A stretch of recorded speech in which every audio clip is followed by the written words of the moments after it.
प्रिय छात्रों, कक्षा 10 एनसीईआरटी मैथ्स का सॉल्यूशन में आपका स्वागत है। मेरा नाम है राज और मैं आपके अपने चैनल एनसीईआरटी मैथ्स पर बहुत बहुत स्वागत करता हूं। हम लोग कक्षा 10 एनसीईआरटी मैथ्स का सॉल्यूशन कर रहे थे, जिसमें हम लोग प्रश्नावली 13.3 के क्वेश्चन नंबर 1 का सॉल्यूशन कर लिए थे। इस वीडियो में हम लोग क्वेश्चन नंबर 2 का सॉल्यूशन करेंगे। तो बिना देरी किए वीडियो स्टार्ट करते हैं।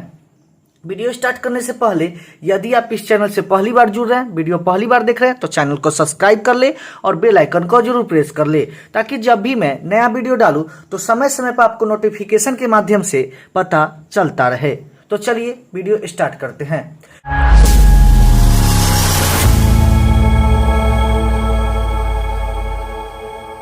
प्रश्नावली 13.3 प्रश्न संख्या 2। प्रश्न क्या कह रहा है, आइए प्रश्न को पढ़ते हैं। क्रमशः 6 सेंटीमीटर, 8 सेंटीमीटर और 10 सेंटीमीटर त्रिज्याओं वाले धातु के 3 ठोस गोलों को पिघलाकर एक बड़ा ठोस गोला बनाया जाता है। इस गोले की त्रिज्या ज्ञात करें। तो क्वेश्चन में 3 ठोस गोले को पिघलाकर एक बड़ा गोला बनाया जाता है, तो इस बड़े गोले की त्रिज्या ज्ञात करें। क्लियर है?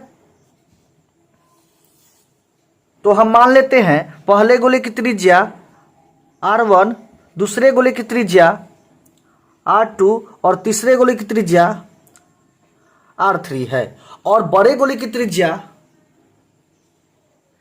कैपिटल R है। क्लियर है? इस तीनों ठोस गोले को पिघलाकर एक बड़ा गोला बनाया जाता है, तो बड़े गोले की त्रिज्या ज्ञात करें। तो देखिए, यह तीनों ठोस का जितना आयतन होगा उतना ही बड़े गोले का आयतन होगा, क्योंकि इस 3 ठोस गोले को बनाने में जितना मटेरियल लगा होगा उतना ही मटेरियल इस बड़े गोले में आ जाएगा, क्योंकि एक्स्ट्रा मटेरियल तो नहीं आएगा। इसी ठोस गोले को पिघलाकर जो एक नया गोला बनाया जाएगा उसी के आयतन के बराबर होगा। क्लियर है? तो इस 3 ठोस गोले को पिघलाकर बड़ा गोला बना दिया जाता है। तो जितना इस तीनों ठोस गोले का आयतन होगा उसी के बराबर बड़े ठोस गोले का आयतन होगा। क्लियर है? तो क्या करेंगे, पहले गोले का आयतन, दूसरे गोले का आयतन और तीसरे गोले का आयतन तीनों को निकालकर जोड़ लेंगे और बड़े गोले के आयतन के बराबर कर देंगे, तो यहां पे बड़े गोले की त्रिज्या निकल जाएगा। क्लियर है? तो क्वेश्चन में जो दिया हुआ है वह हम लिख लेते हैं। पहले गोले की त्रिज्या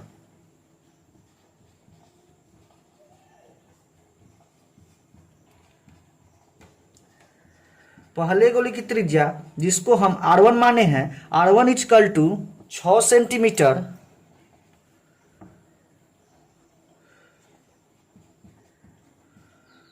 दूसरे गोले की त्रिज्या R2 इक्वल टू 8 सेंटीमीटर तीसरे गोले की त्रिज्या R3 इक्वल टू 10 सेंटीमीटर, और मान लेते हैं, माना कि बड़े गोले की त्रिज्या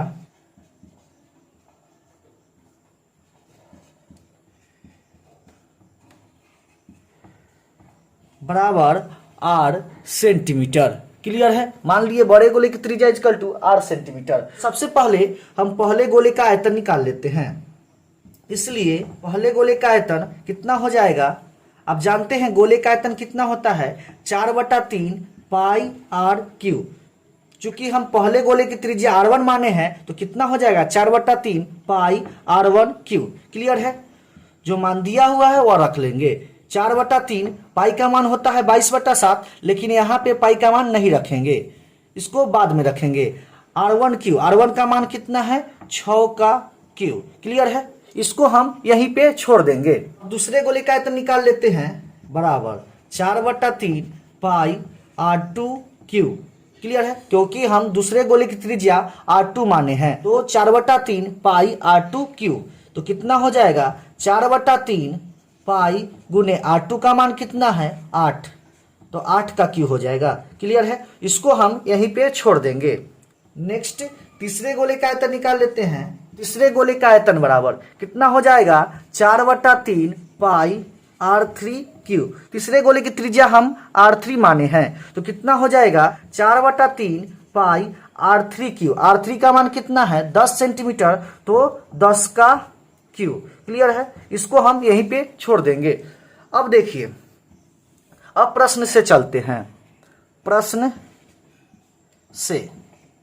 प्रश्न से कह रहा है धातु के 3 ठोस गोले को पिघलाकर एक बड़ा गोला बनाया जाता है। इस 3 ठोस गोले को पिघलाकर एक बड़ा गोला के रूप में ढाल दिया जाता है, तो जितना इस तीनों ठोस के गोले का आयतन होगा उतना ही बड़े गोले का आयतन होगा, क्योंकि इसको बनाने में एक्स्ट्रा मटेरियल नहीं लगा है। जितना इस 3 ठोस गोले का आयतन था उसी को पिघलाकर इस बड़े गोले में ढाल दिया गया है। तो पहले गोले का आयतन और दूसरे गोले का आयतन और तीसरे गोले का आयतन तीनों को जोड़कर जितना आयतन होगा उसके बराबर बड़े गोले का आयतन हो जाएगा। तो प्रश्न से चूंकि तीनों गोलों को पिघलाकर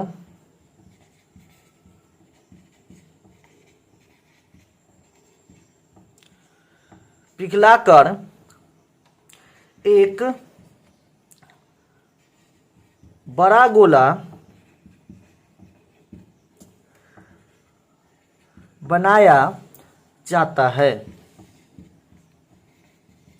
तो जितना तीनों गोले का आयतन होगा उसके बराबर बड़े गोले का आयतन होगा।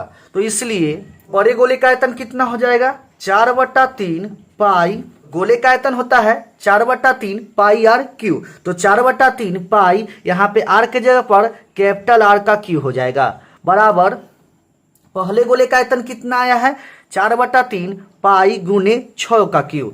लिख देंगे 4/3 पाई गुने 6 का क्यू जोड़ दूसरे गोले का आयतन 4/3 पाई गुने 8 का क्यू जोड़ तीसरे गोले का आयतन 4/3 पाई गुने 10 का क्यू। क्लियर है? कितना हो जाएगा 4/3 पाई आर क्यू इक्वल टू, अब देखिए सब में 4/3 पाई 4/3 पाई 4/3 पाई कॉमन मिल रहा है, तो इसको कॉमन ले लेंगे। तो कितना हो जाएगा 4/3 पाई कॉमन ले लेंगे तो क्या बचेगा 6 का क्यू जोड़ 8 का क्यू जोड़ 10 का क्यू। क्लियर है? अब देखिए यहाँ पे 4/3 पाई से 4/3 पाई कट जाएगा, तो क्या बचेगा आर क्यू इक्वल टू 6 का क्यू कितना होता है 216 जोड़ 8 का क्यू कितना होता है 512 और 10 का क्यू कितना होता है 1000। क्लियर है? अब यहाँ पे आर क्यू बराबर, अब सबको जोड़ लेंगे, जोड़ेंगे तो कितना आएगा आर क्यू इक्वल टू हो गया 1728, आर इक्वल टू हो जाएगा क्यू रूट 1728, क्योंकि इधर का क्यू इधर जाकर क्यू रूट हो जाएगा। क्लियर है? तो कितना हो जाएगा यहां लिख देते हैं आर इक्वल टू कितना हो जाएगा, इसका घनमूल निकालिएगा तो कितना हो जाएगा 12 सेंटीमीटर। क्लियर है? इसलिए आर इक्वल टू कितना हो गया 12 सेंटीमीटर। क्लियर है? तो इसका फाइनल आंसर हो जाएगा, यहां पे लिख देते हैं बड़े गोले की त्रिज्या, बड़े गोले की त्रिज्या कैपिटल आर इक्वल टू हो जाएगा 12 सेंटीमीटर। यही इसका फाइनल आंसर हो गया।